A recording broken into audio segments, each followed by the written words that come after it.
Another mystery buried deep in the hills of eastern Washington keeps resurfacing, a bottomless pit said to be a pathway to the paranormal. KFOR's Denise Whitaker heads east in search of the hole. They dropped a camera into Mel's hole, and what they captured shocked the whole world. On Mel's property in the Manastash Ridge, west of Ellensburg, Washington, there's a peculiar hole in the ground that resembles a well, but it's not a well. It served as a trash dump for Mel and previous property owners, where everything from garbage to broken appliances and old tires found its way into the depths. Strangely, the hole never seemed to fill up, leading Mel to question its mysteries. Oddities started to emerge, his dogs avoided it, his radio picked up bizarre signals, and there was no apparent bottom. You may have come across numerous stories and theories circulated about Mel's hole. In 2017, a team of researchers finally located the infamous hole, yet when they lowered a camera down, what they discovered caught them completely off guard. Their only option was to flee, realizing their lives were at stake. Join us as we uncover the mystery of Mel's hole and share the story of curious researchers who dared to find it and attempt to document the secrets hidden in its mysterious depths. Mel's hole is a circular pit measuring 9 feet in diameter. It is surrounded by a stone retaining wall that descends about 15 feet before plunging into darkness. What's intriguing is that not only did Mel Waters and his wife deposit items into this mysterious void, but his neighbors also joined in and contributed to this peculiar pit for years before Mel arrived. In fact, Mel's neighbors claimed they couldn't recall a time when the hole didn't exist. Now, what baffles everyone is the absence of sound when objects are dropped into the hole, no echoes, no indication of a bottom. Mel Waters became curious and determined. He set out to uncover the mystery and determine the true depth of this mysterious pit. He was an enthusiastic fisherman with numerous spools of fishing line. Attaching a 1-pound weight to the line, he lowered it down the hole. To his surprise, it descended 4,500 feet, the full length of the reel, without hitting the bottom. Undeterred, Mel reeled it up, replacing the weight with a roll of lifesavers, and sent it down again, hoping to discover water at the depths. However, the lifesavers were surface dry. Unyielding, Mel continued his quest, connecting spool after spool of fishing line, reaching depths of almost 10,000 feet with no sign of a bottom. Despite deploying lines totaling 88,000 feet, equivalent to over 15 miles, Mel's pursuit proved fruitless as the mysterious hole withheld its secrets. During his experiments, Mel observed a peculiar phenomenon. His dogs steadfastly avoided the mysterious hole. Even when forced, the dogs resisted, digging in their feet as if sensing an unsettling force. Strikingly, the area surrounding the hole lacked any sign of wildlife or insects, despite birds casually flying around it. Intrigued, Mel inquired with neighbors about their dogs' behavior near the hole, and they all shared the same. As discussions unfolded, one neighbor shared a chilling story. He revealed that not long ago, his dog had passed away. In an attempt to bid farewell, he disposed of the canine's body down the mysterious hole. To his astonishment, a few days later, he spotted the same dog running through a wooded area near the property. Identifying it by the familiar collar, he called out, but the dog inexplicably refused to respond. The dog acted as if it was unaware of its owner's identity. Could it be a version from another dimension? Well, that's a theory. With bizarre stories accumulating and the fishing line going deeper, Mel found himself perplexed, way out of his depth. He needed assistance to uncover this mystery. In 1997, there was one place to turn to discuss the strange and be taken seriously, Coast to Coast AM with Art Bell. Broadcasting from the high desert of the Great American Southwest, ART's show reached hundreds of stations worldwide, with 10 million listeners. If anyone could shed light on Mel's situation, it was Art Bell and his audience.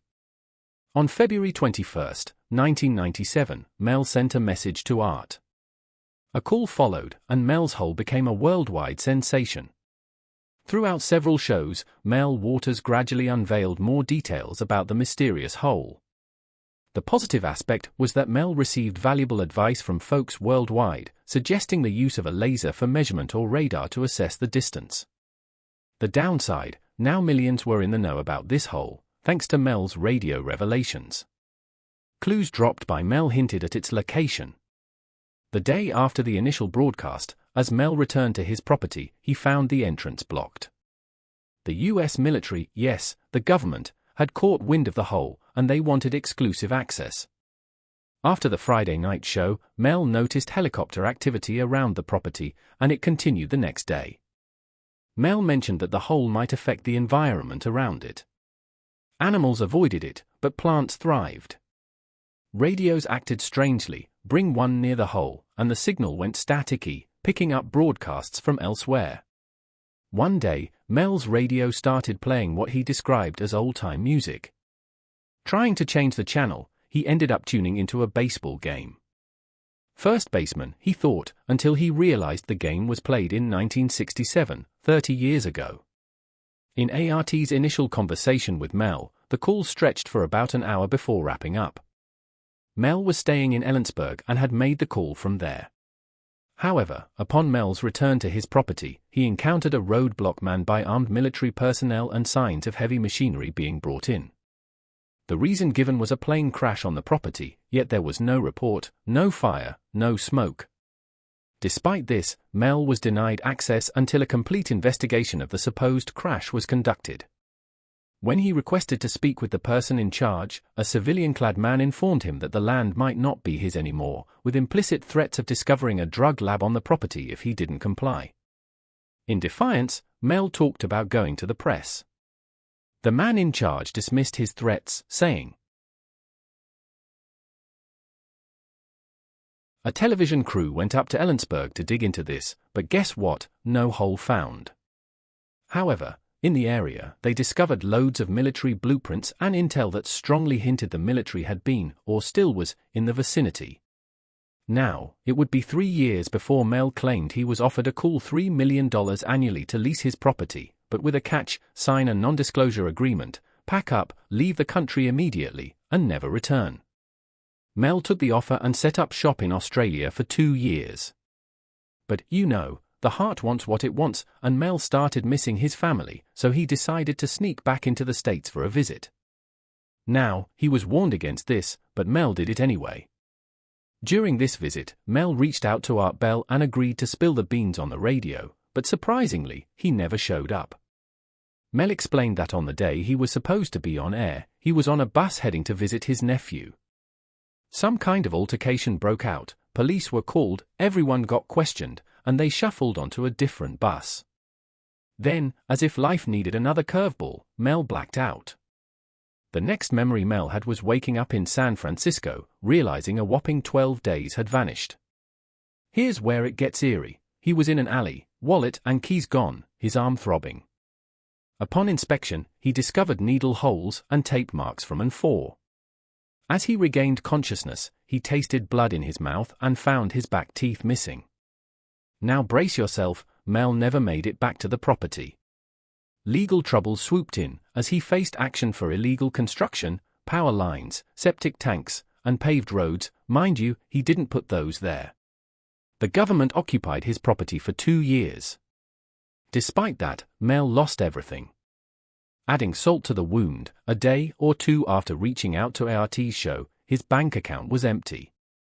Now, plenty of folks called in claiming it was all a hoax, but Art Bell, the master of tales, decided to let Mel spin his yarn. He did drop a nugget that a TV crew explored the area in search of the elusive hole, no luck finding it, but they stumbled upon signs of significant military activity, adding a dash of intrigue. The no-fly zone inexplicably expanded to cover the same territory. TerraServer, the pre-Google Earth mapping site, showed the whole area blacked out, a detail that checked out. Now, some callers suggested Mel might have found the blacked-out map area and pretended it was his property, but TerraServer launched 6 months after Mel's first call, so he couldn't have known.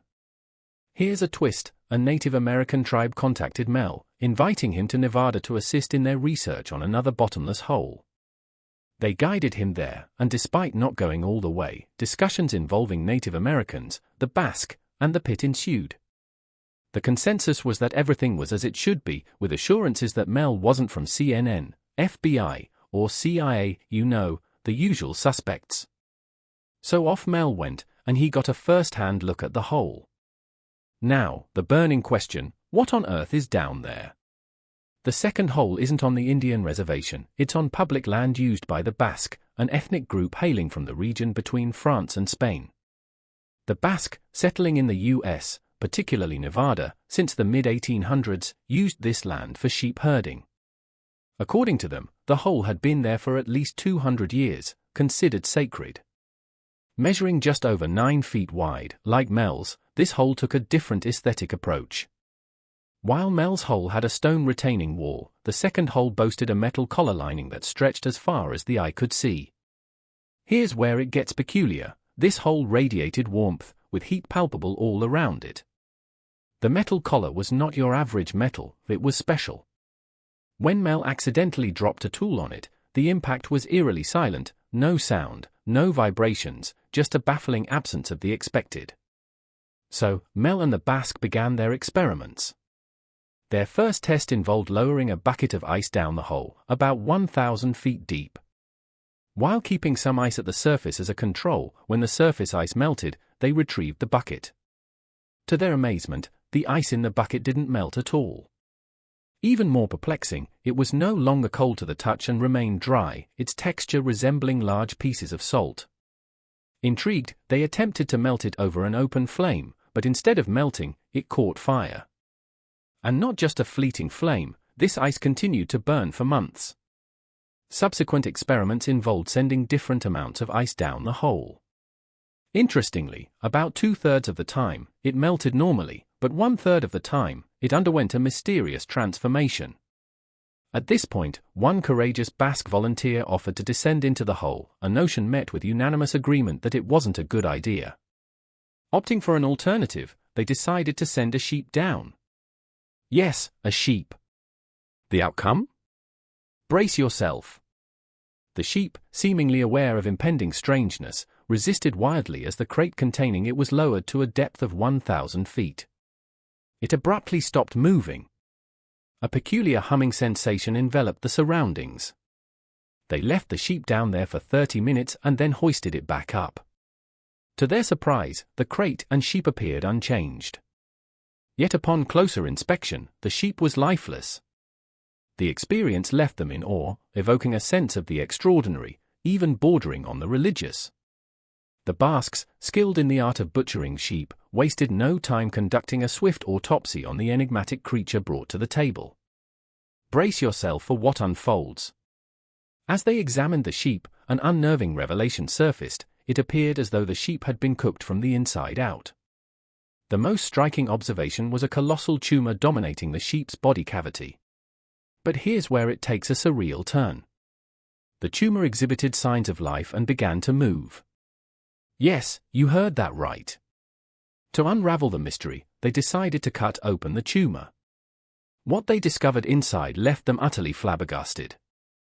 Inside the tumor resided what Mel described as a fetal seal. Picture this, a creature reminiscent of a baby seal, tethered to the tumor by an umbilical cord, yet with eyes resembling those of a human. They observed this seal-like creature crawl to the end of the table, and Mel sensed a yearning for the hole. Acting on intuition, he gently placed the creature near the edge. The creature, slimy to the touch, emitted a distinct smell of ozone. The men and the creature engaged in an unusual mutual observation for about 2 hours. Then, in a moment of finality, the seal creature cast a parting glance at the men and leaped into the mysterious hole. Now, prior to Mel's journey to Nevada, he faced a grim prognosis, advanced esophageal cancer, leaving him with a mere 6 months to live. Yet, post this otherworldly encounter, Mel found himself miraculously cancer-free. His conviction? The magical seal held the key to his inexplicable recovery. Mel underwent a transformative experience that altered the very fabric of his being. As the radio show neared its end, a stern warning echoed across the airwaves. The actual roadway into Mel's was ominously present, but listeners were urged to steer clear, as venturing beyond that point might lead to ominous consequences, a potential disappearance into the unknown.